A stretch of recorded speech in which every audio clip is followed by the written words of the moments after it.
Mussoorie, anything to recollect? రకరకాలు అంటే ముఖ్యంగా ఏంటంటే సో మెడ్రాస్లో పుట్టి గుంటూరులో పెరిగి హైదరాబాద్లో ఉన్న వాళ్ళకి స్నోఫాల్ అనేది ఎలా తెలుస్తుంది? సో 24th December 1969 పొద్దున్నే లేచి బయటకు అడుగు పెట్టగానే, మీకు తెలుసు కదా మసూరి 400 అడుగుల కింద రైడింగ్ రింక్ ఉండేది, అక్కడికి వెళ్ళేదాకా జారాను. ఏంటంటే ఐస్ అనమాట, ఇది నాకు తెలీదు. అప్పుడు నాకు ఫస్ట్ తెలిసింది, ఓహో స్నోఫాల్ అంటే ఇలా ఉంటుందా అని చెప్పని. అండ్ దెన్ మసూరిలో ఒక విచిత్రమైన నాకు ఏమనిపించంటే, కిందంతా పైన కింద చీకటి పడిపోతుంది, లైట్లు కూడా వచ్చేస్తాయి డెహ్రాడూన్లో, కానీ మరి పైన ఇంకా మరి ఎత్తు కదా, మసూరిలో వెళ్తురు ఉండేది. So that is be strange feeling. మన చుట్టూ it's day and then the same time it is night day అని చెప్పి. You literally in this clouds. But of course నేనున్న సంవత్సరం స్నోఫాల్ రాలేదు, సామాన్యంగా రాదు.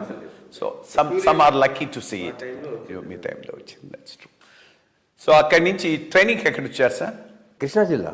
కృష్ణాలో ఆ రోజుల్లో ట్రెడిషన్స్ ఎలా ఉంటాయంటే, సిఏ శాస్త్రి గారి కలెక్టర్, నేను ఆంధ్రప్రదేశ్కి ఎలాట్ అయ్యి కృష్ణా జిల్లాకి ఎలా వెళ్తున్నాను తెలియగానే డిస్ట్రిక్ట్ కలెక్టర్ ఈ wrote letter to me Masuri.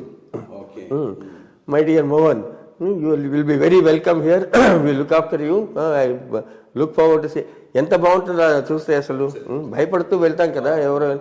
So బయలుదేరక ముందరే I'm being given a warm welcome అన్న ఫీలింగ్తో వెళ్ళాను. అబ్సల్యూట్లీ. ఆయన పనిలో చండశాసనుడు, పర్సనల్గా మాత్రం ఎంతో ఆప్యాయంగా చూస్తున్నాను. అది మరి ఉండాలి కదా. నా ఎక్స్పీరియన్స్ టోటలీ రివర్స్. అందుకని ఏమైందంటే,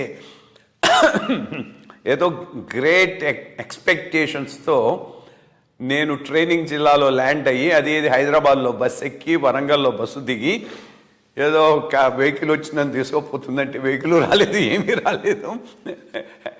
ఆడ కలెక్టర్ గారిని గెలవంగానే ఎస్ అని 1 minute డిస్మిస్ చేసేసాడు.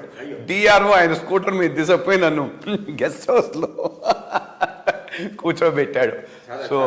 So you had a good experience.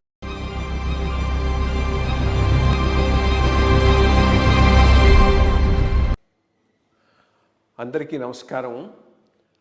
IYR talks మొదలుపెట్టి ఎఫెక్టివ్